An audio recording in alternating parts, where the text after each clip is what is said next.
आप सभी विद्यार्थियों का बहुत बहुत स्वागत है। आज हम जिस थ्योरी को पढ़ने जा रहे हैं वो है Debye Huckel limiting law, या उसको हम कहेंगे Debye Huckel theory of Debye Huckel theory of activity coefficient of strong electrolyte. ठीक है, तो हम इसके बारे में डिस्कशन करने जा रहे हैं। तो ये पूरी थ्योरी है क्या, इसको किस प्रकार से एग्जाम में लिखा जाता है, इसका फॉर्मूला क्या है और किस प्रकार से इससे क्वेश्चन आ सकता है, उसको हम देखेंगे। लेकिन उससे पहले हम समझ लेते हैं एक्टिविटी क्या है या ये एक्टिविटी कोफिशिएंट क्या है, क्योंकि बिना इसको समझे कोई फायदा नहीं होगा इस थ्योरी को समझने का। वैसे हम पिछली क्लासेस में इसको डिस्कस कर चुके हैं, लेकिन फिर से हम इसको एक बार आज यहाँ पढ़ेंगे और फिर हम इस थ्योरी में प्रवेश करेंगे। तो ये एक्टिविटी कोफिशिएंट क्या है या एक्टिविटी क्या है, इसको समझ लेते हैं। तो हम लेते हैं एक इलेक्ट्रोलाइट। इसको समझने के लिए हम एक इलेक्ट्रोलाइट ले रहे हैं, ए बी एक इलेक्ट्रोलाइट है। इलेक्ट्रोलाइट बोलते किसको हैं? इलेक्ट्रोलाइट हम कहते हैं ऐसे किसी भी सब्सटेंस को जो आयंस में टूट जाता है, जो सॉल्यूशन में जाकर पानी में घुलकर आयंस में ब्रेक हो जाता है, या जिसको गलाया जाए तो वो अपने आयंस में ब्रेक हो जाएगा। Substance which break into ions in solution और in molten state is known as electrolyte. उसको इलेक्ट्रोलाइट कहा जाता है, हिंदी में इसको वैद्युत अपघट्य कहते हैं। इलेक्ट्रोलाइट दो प्रकार के होते हैं। स्ट्रॉन्ग इलेक्ट्रोलाइट होता है जो पूर्ण रूप से अपने आयंस में टूट जाता है, यानी कि अगर आप 100 उसके मॉलिक्यूल लेके चल रहे हो तो 100 के 100 मॉलिक्यूल्स आयंस में ब्रेक हो जाएंगे।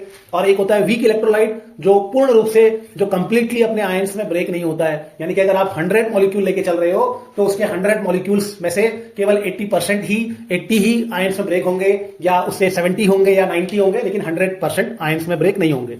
तो मान लेते हैं हमारे पास एक स्ट्रॉन्ग इलेक्ट्रोलाइट है ए बी, ये कंप्लीटली अपने आयंस में ब्रेक हो गया है और हमने बहुत ज्यादा पानी में इसको घोला है, यानी कि हमारा सॉल्यूशन डाइल्यूट है। तो हमने एक स्ट्रॉन्ग इलेक्ट्रोलाइट को बहुत ज्यादा पानी में डिसॉल्व कर दिया है, यानी कि डाइल्यूट सॉल्यूशन में लिया हुआ है, और ये अपने आयंस में कंप्लीटली ब्रेक हो चुका है। ठीक है, अब ये मान लेते हैं कि हमने इस ए बी के हमने 100 पार्टिकल्स लिए हैं, ऐसा हम मान लेते हैं। तो इस ए बी के मान एग्जाम्पल दे रहे हैं, it's just an imaginary example. तो हम ये मान लेते हैं कि भैया हमने इस ए बी के 100 पार्टिकल्स लिए हैं। तो 100 पार्टिकल्स मैंने ए बी के लिए हैं, तो ये जब सोल्यूशन में जाएगा तो ये कंप्लीटली अपने आयंस में टूट गया, 100 ए प्लस बन गए और 100 बी माइनस बन गए। और मुझे अब ये लग रहा है कि जो ये ए प्लस बने हैं, जो बी माइनस बने हैं, अब ये बड़े आराम से अपने ये आयंस जो बने हुए हैं, 100 ए प्लस बने हैं, 100 बी माइनस बने हुए हैं। अब जैसे ही मैं इस सॉल्यूशन में चार्ज्ड इलेक्ट्रोड डालूंगा तो फिर ये आयंस अपोजिटली चार्ज्ड इलेक्ट्रोड की ओर मूव करेंगे और करंट को कैरी करेंगे। आयंस करंट कैरी करते हैं, आयंस करंट को लेके जाते हैं, इसको हम कहते हैं कंडक्टेंस हो रहा है इसका। तो यहां पर जो सॉल्यूशन में करंट फ्लो करेगा या सॉल्यूशन का जो कंडक्टेंस है वो इन आयंस की वजह से होगा। अब मैं ये सोच रहा हूं, मेरे हिसाब से या सभी के हिसाब से, पहले ऐसा मानते थे लोग कि यार ये तो स्ट्रॉन्ग इलेक्ट्रोलाइट है और ये तो एक बहुत ही डाइल्यूट सॉल्यूशन में प्रेजेंट है। ठीक है, तो इसके 100 के 100 आयंस जो हैं वो करंट को कैरी करेंगे। ठीक है, तो 100 के 100 आयंस, कितने आयंस डाले हमने? 100 आयंस हैं, ए प्लस के 100 आयंस, बी माइनस के 100 आयंस, तो ये क्या करेंगे? करंट को कैरी करेंगे। लेकिन डी बाई बोलता है ऐसा नहीं होता है। डी बाई बोलता है ऐसा नहीं होता है। क्यों? डी बाई कहता है कि भैया यहां पर कोई भी एक आयन क्या करता है? अपने से अपोजिटली चार्ज्ड आयन को अपनी तरफ खींचता है। तो यहां पर जैसे कोई पॉजिटिव आयन है, वो क्या करेगा? पॉजिटिव आयन क्या करेगा? अपोजिटली चार्ज्ड आयन को अपनी ओर क्या करेगा? खींचेगा। इससे ये थोड़ा सा मोटा हो जाएगा। तो डी बाई कहता है कि आप ये सोच रहे हो कि आपने 100 कटायन 100 एनायन डाले हैं, आपने 100 पार्टिकल्स डाले हैं और आप सोच रहे हैं कि ये 100 के 100 पार्टिकल्स इलेक्ट्रिसिटी कंडक्ट करेंगे, तो ऐसा नहीं है। इनमें से कुछ आयंस इलेक्ट्रिसिटी कंडक्ट नहीं कर पाते हैं, इनमें से कुछ आयंस कंडक्टेंस में अपना योगदान नहीं दे पाते हैं। क्यों नहीं दे पाते हैं? क्योंकि ये आयंस अपने से अपोजिटली चार्ज्ड आयन के एक अपोजिटली चार्ज्ड आयन को खींचते हैं और इन आयंस के चारों तरफ अपोजिटली चार्ज्ड आयंस का एक एटमॉस्फेयर क्रिएट हो जाता है। और इसी वजह से ये आयंस थोड़े मोटे हो जाते हैं, थोड़े बल्की हो जाते हैं, भारी हो जाते हैं। और आप जानते हैं मोटे लोग चल नहीं पाते हैं, दौड़ नहीं पाते हैं, इसी वजह से ये आयंस भी मूवमेंट नहीं कर पाते हैं, या ये कहें कि इनका मूवमेंट थोड़ा स्लो हो जाता है। और जब इनका मूवमेंट नहीं हो पाता है या मूवमेंट स्लो हो जाता है तो ये अपने अपोजिटली चार्ज्ड रॉड की ओर नहीं जा पाएंगे और इस वजह से फिर ये करंट कैरी नहीं कर पाएंगे। तो वो कहता है कि आप सोच रहे हो कि 100 के 100 पार्टिकल्स इलेक्ट्रिसिटी कंडक्ट करेंगे, तो आप गलत सोच रहे हो। इन 100 में से कुछ पार्टिकल्स इस अपोजिटली चार्ज्ड एटमॉस्फेयर की वजह से, इन 100 में से कुछ पार्टिकल्स अपोजिटली चार्ज्ड एटमॉस्फेयर की वजह से बल्की हो जाते हैं और मूवमेंट नहीं कर पाते हैं, करंट कैरी नहीं कर पाते हैं, तो ये आयंस इलेक्ट्रिसिटी को कैरी नहीं करते, ये कंडक्टेंस के लिए कुछ आयंस रिस्पॉन्सिबल नहीं होते। तो इन 100 में से जो आयंस, मान लेते हैं कि 80 आयंस, 80 पार्टिकल ही इलेक्ट्रिसिटी को क्या कर रहे हैं, 80 पार्टिकल्स ही इलेक्ट्रिसिटी को क्या कर रहे हैं, कैरी कर रहे हैं, 80 पार्टिकल्स ही कंडक्टेंस के लिए रिस्पॉन्सिबल हैं। तो ये कहता है कि इनको कहा जाता है टोटल कंसंट्रेशन में, टोटल पार्टिकल्स में जो कंसंट्रेशन, जो पार्टिकल्स कंडक्टेंस में इन्वॉल्व होते हैं, जो पार्टिकल्स इलेक्ट्रिसिटी कैरी करने में हेल्प करते हैं, जो पार्टिकल्स प्रॉपर्टीज के लिए रिस्पॉन्सिबल होते हैं, उनको, उस कंसंट्रेशन को कहा जाता है एक्टिविटी। और ये तो हमारा टोटल कंसंट्रेशन हो गया। इनकी वजह से क्या बनेगा, टोटल कंसंट्रेशन बनेगा। और जो करंट कैरी करेंगे, जो करंट कैरी करेंगे, जिनकी वजह से इलेक्ट्रिक करंट फ्लो होगा, वो 100 के 100 नहीं होंगे, वो थोड़े कम होंगे। क्यों? ये 20 कहां गए? इन 20 के साथ क्या समस्या हो गई? इमेजिनरी है, 20 नहीं होंगे, कुछ और वैल्यूज होगी। तो ये 20 आयंस के साथ क्या समस्या हो गई? ये 20 आयंस के साथ समस्या ये हो गई कि ये आयंस अपने से अपोजिटली चार्ज्ड आयंस के एटमॉस्फेयर में ट्रैप हो गए और ये थोड़े बल्की हो गए। इसी वजह से इनका मूवमेंट थोड़ा सा क्या हो गया, डिफिकल्ट हो गया, और इसी वजह से वो इलेक्ट्रिसिटी के लिए या इलेक्ट्रिकल कंडक्टेंस के लिए उत्तरदायी नहीं हो पाए, रिस्पॉन्सिबल नहीं हो पाए, वो करंट को कैरी नहीं कर पाए। तो वो 20 आयंस ऐसा कंसंट्रेशन है जो बिल्कुल किसी काम का नहीं, जो एक्टिव नहीं है। केवल यही क्या है, 100 में केवल 80 ही ऐसा कंसंट्रेशन है, 100 पार्टिकल में केवल 80 पार्टिकल ही ऐसे हैं जो करंट कैरी कर पा रहे हैं। तो इसको कहते हैं एक्टिविटी। तो सी क्या है, मतलब कंसंट्रेशन मींस तो नॉर्मल कंसंट्रेशन है, और उसमें से जो कंसंट्रेशन आयंस का इलेक्ट्रिसिटी कैरी कर रहा है उसको क्या कहते हैं हम, एक्टिविटी कहते हैं। तो ये 10 हो गया, ये 100 हो गया, ये 80 हो गया। ठीक है, तो एक एग्जांपल लेते हैं, मान लेते हैं 90 वाला एग्जांपल लेते हैं। ठीक है, ऐसे कुछ भी मान लो, 100 में 90 ही रिस्पॉन्सिबल है। इसको हम मिटा रहा हूं एक बार। तो मैंने क्या कहा, मैंने ये कहा कि जो टोटल कंसंट्रेशन है उसका कुछ पार्ट ही कंडक्टेंस के लिए रिस्पॉन्सिबल है, उसी को हम कहते हैं एक्टिविटी। और ये जैसे हमने पिछले एग्जांपल में देखा कि 100 पार्टिकल्स थे, 100 पार्टिकल्स में 10 पार्टिकल अपोजिटली चार्ज आयन से अट्रैक्ट हो गए, और अपोजिटली चार्ज पार्टिकल से अट्रैक्ट होने की वजह से भारी हो गए, और भारी होने की वजह से करंट कैरी नहीं कर पाए। तो फिर हमारे कितने पार्टिकल्स करंट कैरी कर पा रहे हैं? मान लो पॉजिटिव की बात कर रहा हूं तो 80 पार्टिकल्स ही, 90 पार्टिकल्स ही, मान लो 10 ने ऐसा किया तो 90 पार्टिकल्स ही मान लो करंट कैरी कर पा रहे हैं। तो इसको कहते हैं एक्टिविटी। ठीक है, अब ये जो एक्टिविटी है इस कंसंट्रेशन के इक्वल नहीं है, ये 90-100 के इक्वल थोड़ी है। तो ये एक्टिविटी जो रियल कंसंट्रेशन है उसके इक्वल नहीं है, लेकिन आप इनको इक्वल कर सकते हो। आप ये 90 को 100 के इक्वल कर सकते हो। कैसे कर सकते हो आप इक्वल? इसको आप किससे गुणा करोगे? 90/100 से गुणा करोगे तो किसके इक्वल हो जाएगा? 90 के इक्वल हो जाएगा। तो आप इस कंसंट्रेशन को, ये जो कंसंट्रेशन है, इस कंसंट्रेशन को इस एक्टिविटी के बराबर कर सकते हो। इसके लिए आपको इसे किसी एक संख्या से गुणा करना पड़ेगा। संख्या क्या थी? 90/100, 90/100 नंबर था, या 0.9 कह लो उसको।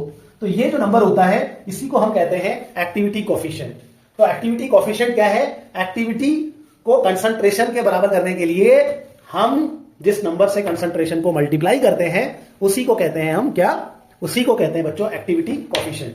तो अगर कंसंट्रेशन 100 है और एक्टिविटी 90 है तो एक्टिविटी कोफिशिएंट कितना होगा? 0.9 हो जाएगा। ठीक है, और अगर हमारा, मान लेते हैं, अगर हमारा एक दूसरा एग्जांपल लेते हैं, अगर हमारा कंसंट्रेशन 100 है, 100 ऐसे एक इमेजिनरी एग्जांपल ले रहा हूं, कंसंट्रेशन 100 है और एक्टिविटी 80 है, तो एक्टिविटी कोफिशिएंट कितना हो जाएगा? 0.8 हो जाएगा। ध्यान समझना इस बात को। ठीक है,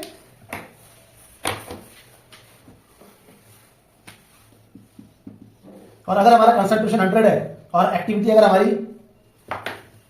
अगर कंसंट्रेशन 100 है और एक्टिविटी हमारी 70 है, ठीक है, मतलब 100 में केवल 70 ही पार्टिकल्स ऐसे हैं जो करंट कैरी कर पा रहे हैं, तो ऐसे में हमारी एक्टिविटी कोफिशिएंट कितनी हो जाएगी? 0.7 हो जाएगी। ठीक है, और उसी प्रकार से अगर हमारा ये 100 है और ये हमारा 60 हो गया तो एक्टिविटी कोफिशिएंट कितना हो जाएगा? 0.6 हो जाएगा। ठीक है, और दूसरा एग्जांपल, अगर हमारा कंसंट्रेशन 100 है और 100 के 100 पार्टिकल्स ने ही, 100 है कंसंट्रेशन, 100 हमने पार्टिकल्स डाले हैं, मान लेते हैं कि 100 के 100 आयंस पूरे इन्वॉल्व हो गए, आयनिक एटमॉस्फेयर से वो घिरे ही नहीं और सभी ने करंट को कैरी किया, तो हम बोलेंगे भैया जितना हमारा कंसंट्रेशन है वो सारे के सारे करंट कैरी कर रहे हैं, वो सारे के सारे एक्टिव हैं, तो हम कहेंगे कि कंसंट्रेशन एक्टिविटी एक दूसरे के बराबर है, या आइडियल कंडीशन है। तो ऐसे में बताओ आपका एक्टिविटी कोफिशिएंट कितना हो जाएगा? ऐसे में बताइए एक्टिविटी कोफिशिएंट कितना हो जाएगा? एक्टिविटी कोफिशिएंट हो जाएगा 1। तो क्या एक्टिविटी कोफिशिएंट की वैल्यू 1 से ज्यादा हो सकती है? नहीं हो सकती है, क्योंकि एक्टिविटी कोफिशिएंट जो है वो A इक्वल टू गामा सी, ठीक है। या आप एक्टिविटी कोफिशिएंट को मैं पिछली क्लास में डिफाइन कर चुका हूं, इसी को बढ़ते हुए लाएंगे तो एक्टिविटी कोफिशिएंट क्या होगा? A अपॉन सी, ये होता है ना। तो activity coefficient is the ratio of activity and concentration, it is a ratio of activity and concentration. तो ये 1 से ज्यादा नहीं हो सकता है, इसकी मैक्सिमम वैल्यू होती है। और 1 का मतलब क्या है? जब एक्टिविटी कोफिशिएंट 1 आता है तो उसका क्या मतलब है? तो अगर एक्टिविटी कोफिशिएंट 1 आ रहा है तो उसका यह मतलब है कि जितने पार्टिकल्स आपने डाले हैं, जितने आयंस आपने डाले हैं, वो सबके सब करंट कैरी कर रहे हैं। जितने आयंस अगर आप डाल रहे हो वो सबके सब करंट कैरी करेंगे। तो आप बोलोगे जितना कंसंट्रेशन है उतना ही एक्टिविटी भी है, ये दोनों एक दूसरे के बराबर हैं, और आपके गामा की वैल्यू क्या आ जाएगी? 1 आ जाएगी। और जितना डेविएशन होगा, मतलब 100 में अगर 90 भाग लेंगे तो एक्टिविटी कोफिशिएंट 0.9 हो गया।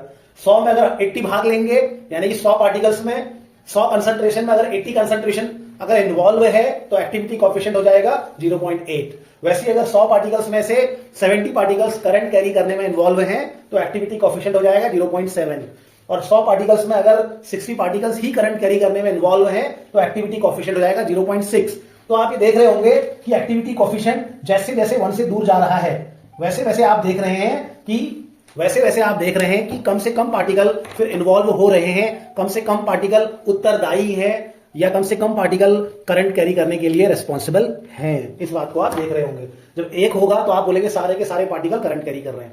फिर जितना आपका एक्टिविटी कोफिशिएंट कम होता चला जाएगा उतना ज्यादा मतलब हमारा जो कंसंट्रेशन है वो वेस्ट हो जाएगा, और कम से कम आयंस रिस्पॉन्सिबल होंगे करंट कैरी करने के लिए। ये बात बहुत ध्यान रखना।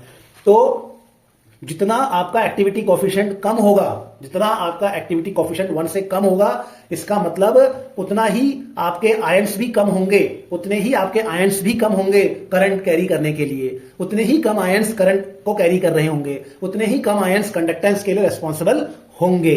ठीक है, तो इसको ध्यान रखिएगा, इसको याद कर लीजिएगा। अब आगे देखते हैं कि ये थ्योरी में आगे हमें क्या मालूम चलता है। ठीक है, तो बच्चों हमने अभी तक समझ लिया कि हमने क्या समझा था। अभी तक हमने ये समझा था कि जितना एक्टिविटी कोफिशिएंट 1 से दूर जाएगा, जितना एक्टिविटी कोफिशिएंट 1 से कम होगा, उतना ही डेविएशन हो जाएगा, यानी कि उतने ही फिर कम आयंस इलेक्ट्रिसिटी को कंडक्ट करेंगे। 100 हमने मान लेते हैं, हमने 100 लिया था, हमारा कंसंट्रेशन 100 था। तो अगर आपका एक्टिविटी कोफिशिएंट 1 है तो ऐसी कंडीशन में 100 के 100 आयंस करंट को कैरी करेंगे। अगर आपका एक्टिविटी कोफिशिएंट 1 से कम है, 0.9 है, तो आप बोलेंगे यार थोड़े से आयंस अब जो है वो करंट कैरी नहीं कर रहे हैं और 90 आयंस करंट कैरी कर रहे हैं। आपका एक्टिविटी कोफिशिएंट अगर 0.5 हो गया तो आप बोलेंगे यार बहुत सारे आयंस अब करंट कैरी नहीं कर रहे हैं, थोड़े ही आयंस करंट कैरी कर रहे हैं। तो एक्टिविटी कोफिशिएंट 1 से जितना कम होता चला जाएगा उतना ही आपके कम आयंस होंगे जो करंट कैरी करेंगे। ठीक है, ये हमने उतना ही डेविएशन आएगा। तो अब हम थोड़ा समझते हैं कि जो एक्टिविटी का मान है, यानी कि जो फर्क आ रहा है, 100 आयंस में से कुछ ही आयंस रेस्पॉन्सिबल क्यों है, ये फर्क जो आ रहा है इसको हम एक्टिविटी कोफिशिएंट के टर्म में समझ चुके हैं। 100 आयंस में 90 आयंस ही भाग लेंगे तो एक्टिविटी कोफिशिएंट 0.9 हो जाएगा। मैंने आपको एग्जांपल दिया था। 100 कंसंट्रेशन में अगर 80% कंसंट्रेशन ही भाग लेगा करंट कैरी करने के लिए तो एक्टिविटी कोफिशिएंट 0.8 आ जाएगा। तो जो डेविएशन आया है कि 100% कंसंट्रेशन में कितना परसेंट हमारा करंट कैरी कर रहा है, तो इसको बताने के लिए हम किसका सहारा ले रहे हैं? एक्टिविटी कोफिशिएंट का सहारा ले रहे हैं। एक्टिविटी कोफिशिएंट 1 आ गया तो मैं बोलूंगा सारा का सारा कंसंट्रेशन ही, सारा का सारा आयंस ही इन्वॉल्व है, सारा का सारा आयंस करंट कैरी करने में हेल्प कर रहा है। एक्टिविटी कोफिशिएंट 1 से कम होता चला जाएगा तो हम बोलेंगे यार बहुत सारे आयंस करंट कैरी नहीं कर पा रहे।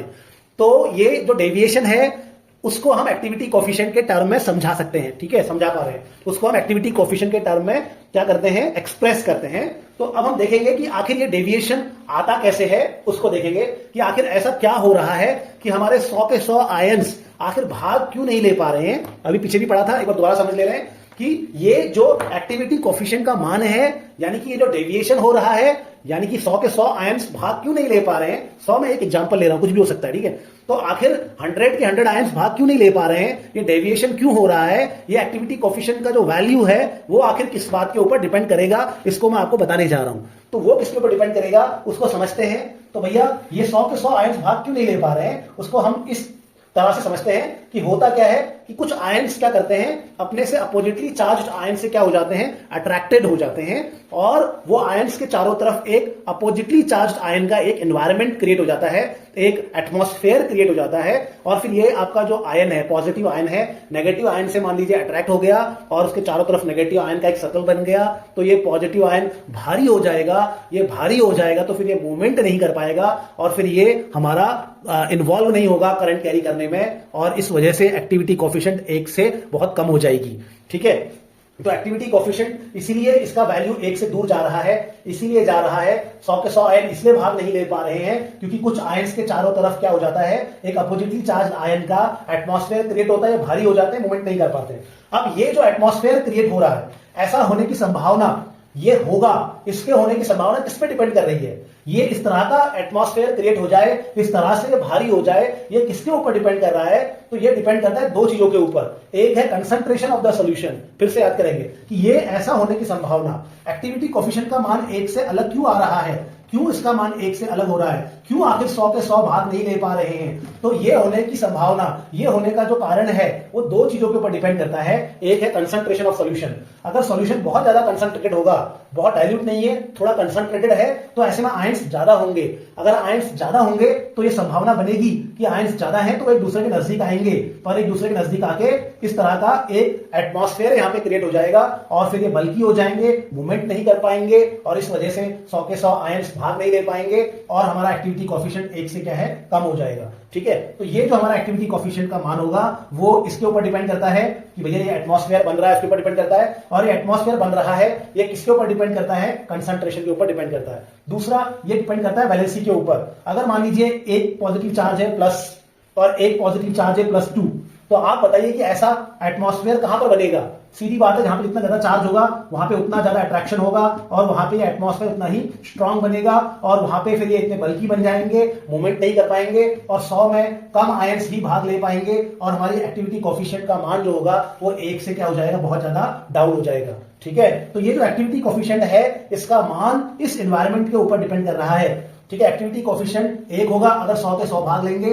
ठीक है, लेकिन भैया 100 के 100 भाग नहीं ले पा रहे हैं, कम भाग ले रहे हैं, तो आखिर ये कम भाग क्यों ले रहे हैं, एक्टिविटी कोफिशिएंट का मान 1 से कम क्यों होगा जब ये कम भाग लेंगे, तो ये कम क्यों पार्टिसिपेट कर रहे हैं, तो इसका कारण है ये एटमॉस्फेयर। और ये एटमॉस्फेयर कब बनता है, जब कंसंट्रेशन सॉल्यूशन का क्या होता है, बहुत हाई होता है, या यहाँ पे जो चार्जेस है इनकी वैलेंसी क्या होगी, ज्यादा होगी, तब जाकर ये एटमॉस्फेयर ज्यादा बनेगा, और उस हिसाब से फिर ये जो गामा है या ये जो एक्टिविटी कोफिशिएंट है इसका मान तय होगा। इन दोनों के कंबाइंड इफेक्ट को, कंसंट्रेशन और वैलेंसी के कंबाइंड इफेक्ट को हम कहते हैं आयनिक स्ट्रेंथ। इन दोनों के कॉम्बिनेशन को आयनिक स्ट्रेंथ कहते हैं, और इसको आई से प्रदर्शित करते हैं। आई बराबर होता है बच्चों हाफ ब्रैकेट में कंसंट्रेशन ऑफ 1 आयन और उसकी वैलेंसी का स्क्वायर, वैसे ही कंसंट्रेशन ऑफ सेकेंड आयन और उसकी वैलेंसी का स्क्वायर। तो ये बेटा आयनिक स्ट्रेंथ है। तो ये कंसंट्रेशन और आयनिक, कंसंट्रेशन और वैलेंसी का जो कंबाइंड फॉर्म होता है उसको आयनिक स्ट्रेंथ कहते हैं। तो मैं ये कहना चाह रहा हूं कि ये गामा की जो वैल्यू है, एक्टिविटी कोफिशिएंट की जो वैल्यू है, वो कितना होगा, 1 होगा कि 1 से अलग होगा, वो इस एटमॉस्फेयर के ऊपर निर्भर करती है। अगर ये एटमॉस्फेयर नहीं बन रहा है, यानी कि सारे के सारे आयंस करंट कैरी कर रहे हैं, 100 कंसंट्रेशन रहा और 100 का 100 भाग ले लिया, तो गामा की वैल्यू 1 हो जाती है। अगर ये आयनिक एटमॉस्फेयर बना, अगर ये एटमॉस्फेयर बना, तो फिर ये गामा तो 100 के 100 भाग नहीं ले पाते, और गामा की कुछ वैल्यू आना, एक्टिविटी कोफिशिएंट की वैल्यू 1 से कम आना शुरू हो जाती है। अब ये यानी कि जो ये एक्टिविटी कोफिशिएंट है इस एटमॉस्फेयर पे डिपेंड कर रहा है, और ये एटमॉस्फेयर किसके ऊपर डिपेंड करता है, यानी कि ऐसा कब होगा, कब एक पॉजिटिव नेगेटिव को अट्रैक्ट करेगा, कब एक उसके चारों तरफ एक नेगेटिव एनवायरमेंट बनेगा, तो ये डिपेंड करता है कंसंट्रेशन के ऊपर। कंसंट्रेशन जितना ज्यादा होगा, जितने ज्यादा आयंस होंगे उतना ही बेहतर खींचेंगे, और उतना ही इस तरह का एनवायरमेंट बनने की संभावना होगी। दूसरा, वैलेंसी के ऊपर, जितना ज्यादा वैलेंसी होगी वो उतना ही अपोजिटली चार्ज आयन को खींचेगा, और ये दोनों के कंबाइंड इफेक्ट को प्यार से क्या बोलते हैं, आयनिक स्ट्रेंथ कहते हैं। तो इसका मतलब बच्चों, ये जो हमारा गामा होगा, ये जो हमारा एक्टिविटी कोफिशिएंट है, इसका संबंध होगा किसके साथ, इसका किसके साथ संबंध होगा, आई के साथ संबंध होगा। ठीक है, इसका संबंध किसके साथ होगा, आई के साथ इसका संबंध होगा। अब ये संबंध कैसा होता है, क्या ये संबंध डायरेक्ट रिलेशन होना चाहिए या ये इनवर्स होना चाहिए, इसको देखेंगे। तो बच्चों, तो आप देखते हैं कि आखिर इनके बीच में रिलेशन कैसा होता है, उस रिलेशन को समझते हैं। तो उस रिलेशन को समझने के लिए अब ये मान लो मैंने आपको क्या बताया था? मैंने आपको बताया था कि अगर 100 पार्टिकल्स हैं, 100 के 100 पार्टिकल्स अगर करंट कैरी कर रहे हैं तो मैं बोलूंगा भैया जितना कंसंट्रेशन है उतनी ही एक्टिविटी है, और ऐसे में एक्टिविटी कोफिशिएंट एक्टिविटी कोफिशिएंट का मान कितना हो जाता है? 1 हो जाता है। तो एक्टिविटी कोफिशिएंट का मैक्सिमम मान कितना होता है? 1 होता है। ठीक है, अब देखेंगे अगर आई बहुत ज्यादा होगा तो क्या होगा? अगर आई बहुत ज्यादा है तो इसका मतलब कंसंट्रेशन ज्यादा होगा, इसका मतलब वैलेंसी ज्यादा होगी। ठीक है, कंसंट्रेशन ज्यादा होगा, वैलेंसी ज्यादा होगी। ठीक है, और अगर कंसंट्रेशन ज्यादा होगा, वैलेंसी ज्यादा होगी, तो क्या होगा? कोई भी आयन अपने से अपोजिटली चार्ज आयन को खींचेगा और इस तरह से आयनिक एटमॉस्फेयर बनेगा, और इस तरह से एक अपोजिटली चार्ज आयनिक एटमॉस्फेयर बनेगा। तो आई ज्यादा होने से कंसंट्रेशन ज्यादा होगा, जेड ज्यादा होगा। ठीक है, अगर आई ज्यादा है तो ज्यादा होंगे, तो दोनों ज्यादा होंगे, तो ऐसे में आयन अपने से अपोजिटली चार्ज आयन को खींच के भारी हो जाएगा, तो फिर वो करंट कैरी नहीं करेगा। इसका मतलब 100 में से अब 100 भाग नहीं लेंगे, 80 भाग लेंगे, और ऐसे में यहां पर जो आपका एक्टिविटी कोफिशिएंट है उसका वैल्यू भी क्या हो जाता है? कम हो जाता है। पीछे पढ़ा था ना हमने। तो अगर आई ज्यादा होगा तो कंसंट्रेशन और जेड ज्यादा हो जाएगा, तो इसका मतलब है कि ये चीज बनेगी, तो आयंस करंट कैरी नहीं करेंगे, तो 100 के 100 आयंस फिर इस बार करंट कैरी नहीं करेंगे, कम हो जाएंगे। ऐसे में आपका जो एक्टिविटी कोफिशिएंट है वो 1 से कम हो जाएगा। इसका मतलब अब कितना हो गया? 0.8 हो गया। फिर अगर और बढ़ा दोगे तो ऐसे करके और कम हो जाएगा, और कम आयंस भाग लेंगे। ठीक है, 100 में से 70 भाग ले रहे हैं, तो एक्टिविटी कोफिशिएंट और कम हो जाएगा। तो इसका मतलब ये है कि जो एक्टिविटी कोफिशिएंट है उसका इस आई के साथ क्या है? इनवर्स रिलेशन है। ठीक है, इसका एक्टिविटी कोफिशिएंट का आई के साथ क्या है? इनवर्स रिलेशन है। बच्चों इसको जरा बहुत ध्यान से समझ लो। ठीक है, बस यही है डीवाई-हैकल इक्वेशन। तो डीवाई-हैकल क्या कह रहा है? अगर आयनिक स्ट्रेंथ ज्यादा होगी तो कंसंट्रेशन ज्यादा हो सकता है, वैलेंसी ज्यादा हो सकती है, और अगर कंसंट्रेशन वैलेंसी ज्यादा होगी तो आयन बहुत पावरफुल हो जाएगा, आयन अपने से अपोजिटली चार्ज आयन को खींचेगा, आयन मोटा हो जाएगा, मूवमेंट नहीं कर पाएगा और करंट कैरी नहीं करेगा। तो 100 अगर आपने मॉलिक्यूल लिए थे तो उनमें से जो करंट कैरी कर सकते हैं अब वो कम हो जाएंगे, एक्टिविटी कम हो जाएगी, और इसी वजह से एक्टिविटी कोफिशिएंट भी क्या हो जाएगा? कम हो जाएगा। समझ रहे हो ना? तो ये कम होने से, ये ज्यादा होने से क्या कम हो जाता है? आयंस रेस्पॉन्सिबल फॉर कंडक्शन ये कम हो जाते हैं। ठीक है, ये कम हो जाएंगे, तो फिर बेटा यानी कि एक्टिविटी कम हो जाएगी, तो क्या कम हो जाएगा? एक्टिविटी कम हो जाएगी तो एक्टिविटी कोफिशिएंट गामा भी कम हो जाएगा। तो यानी कि गामा और आयनिक स्ट्रेंथ का कैसा रिलेशन होता है? इनवर्स रिलेशन होता है।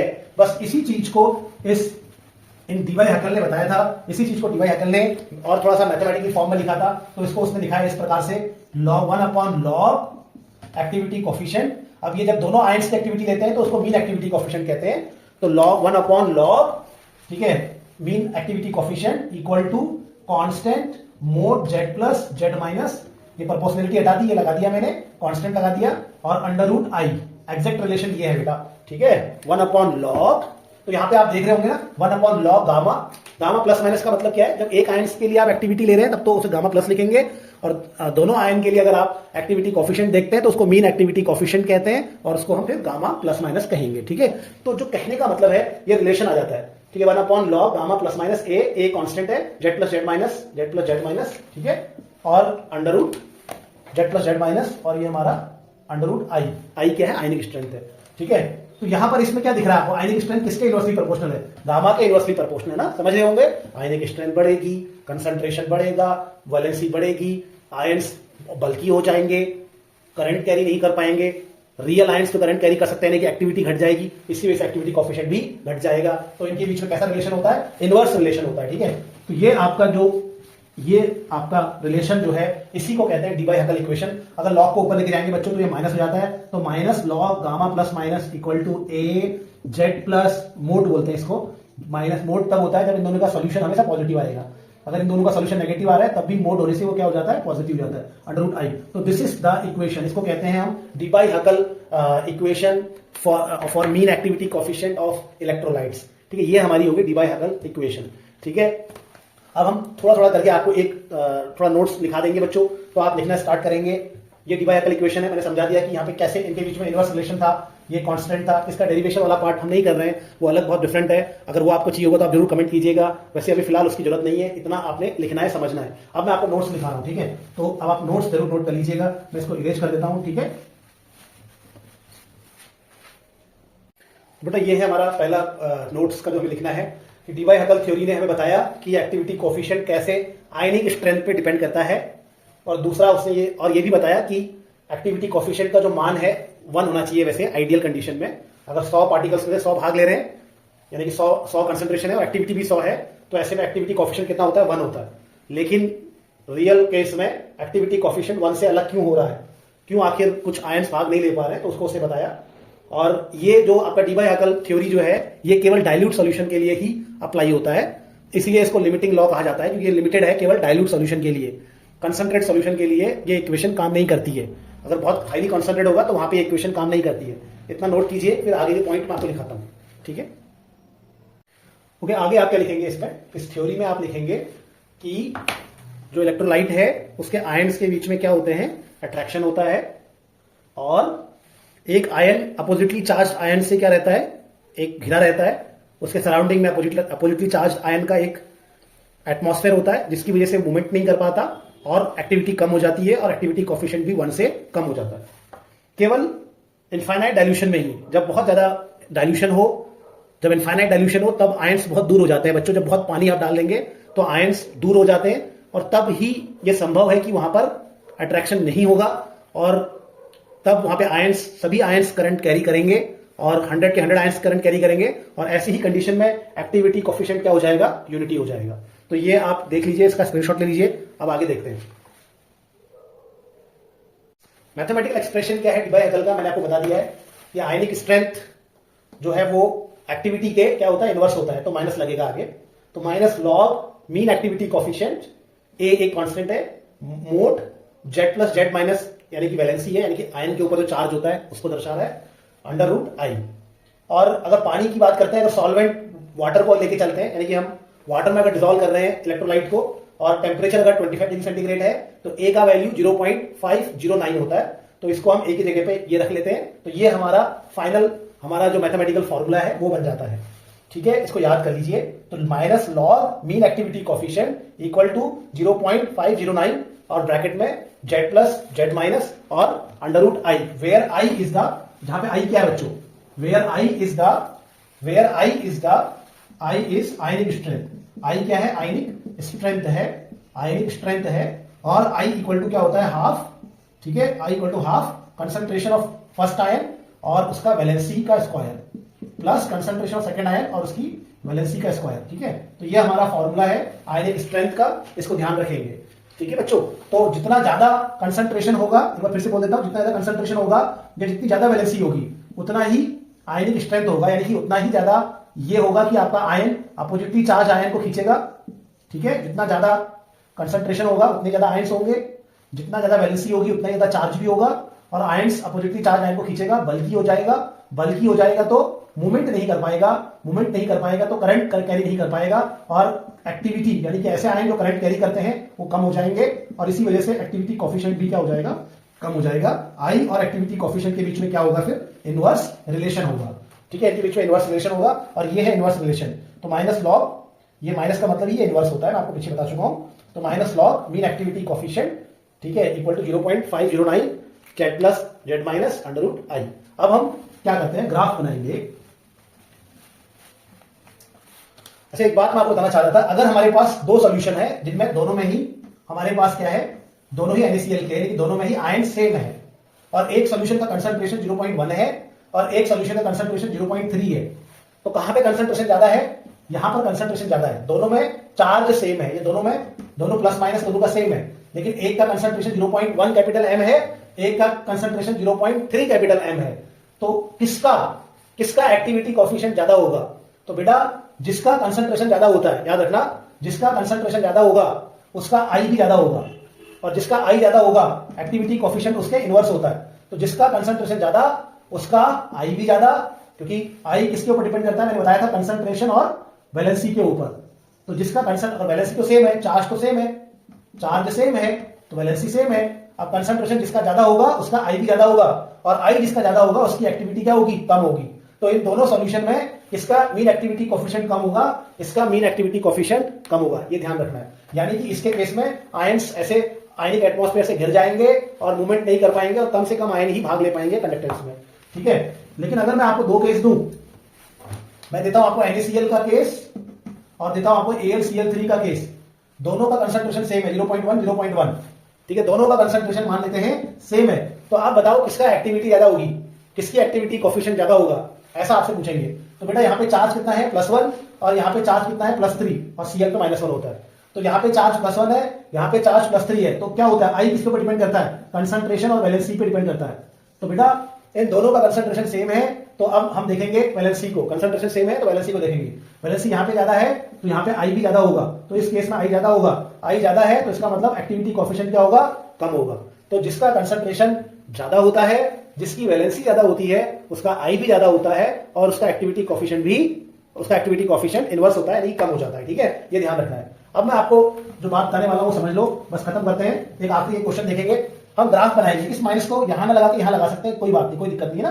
तो ये जो माइनस है यहां पे ना लगा के हम कहां लगा सकते हैं, यहां पे लगा सकते हैं, कोई दिक्कत नहीं है। तो ग्राफ बनाएंगे, तो ये मेरा y हो गया, ठीक है, क्या है हमारा log activity gamma plus minus equal to minus 0.509 z plus z minus, ठीक है, फिर √i। तो ये जो है मेरा क्या होगा, ये मेरा हो गया y, ठीक है, ये मेरा हो गया x और ये मेरा हो गया m और माइनस, तो y equal to minus mx का ग्राफ बनेगा। y equal to minus mx का ग्राफ कैसा होता है मैथ्स में आप जानते ही होंगे, y equal to minus mx का ग्राफ कैसा होता है, तो y लिखेंगे और x लिखेंगे, यानी कि हम इसको y को यहां नोट कर लेंगे, लॉग गामा प्लस माइनस यहां नोट करेंगे और x को यहां लिखेंगे √i। कभी कभी √i की जगह पे कंसंट्रेशन भी दे देता है, क्योंकि I कंसंट्रेशन के डायरेक्टली प्रोपोर्शनल है, तो यहाँ पे I की जगह पे कभी कभी कंसंट्रेशन भी दे देते हैं। दिख रहा है क्या, दिख रहा होगा, ठीक है, ओके। तो इसमें ग्राफ कैसा बनेगा, जब भी हम y माइनस mx का ग्राफ बनाते हैं तो नीचे को जाता है ऐसे, ठीक है, तो ग्राफ नीचे को जाएगा और ये जो स्लोप की वैल्यू होगी वो m के इक्वल होगी, ठीक है। तो ये स्लोप जो होता है वो इक्वल टू हो जाता है 0.509 प्लस माइनस के इक्वल हो जाएगा, ठीक है। तो ये हमारा इस तरह से हमने ग्राफ को समझ लिया, ठीक है, माइनस के इक्वल होगी सर। तो ये हमारा जो है ग्राफ हमारा इस तरह से बन जाता है। अगर हम इसके बीच में और इसके बीच में ग्राफ खींचेंगे तो जो स्लोप आएगा वो इसकी वैल्यू को दे देता है, ठीक है, वो इसके इक्वल होता है। अब हम एक क्वेश्चन देखेंगे जो नेट में आया हुआ है, उसको देखते हैं और बड़ा इजी क्वेश्चन होता है, उसको चेकआउट करेंगे, ठीक है। तो बेटा ये हमारा जो है एक नेट में क्वेश्चन आया हुआ है। तो ये क्वेश्चन क्या कह रहा है, ये क्वेश्चन कह रहा है कि हमारे पास 3 सॉल्यूशन है, NaCl है, एक कैल्शियम क्लोराइड है, एक हमारे पास लैंथरम क्लोराइड है, ठीक है। उनका एक ग्राफ बना हुआ है, ग्राफ बना है हमारा इसके बीच में, एक सेकंड।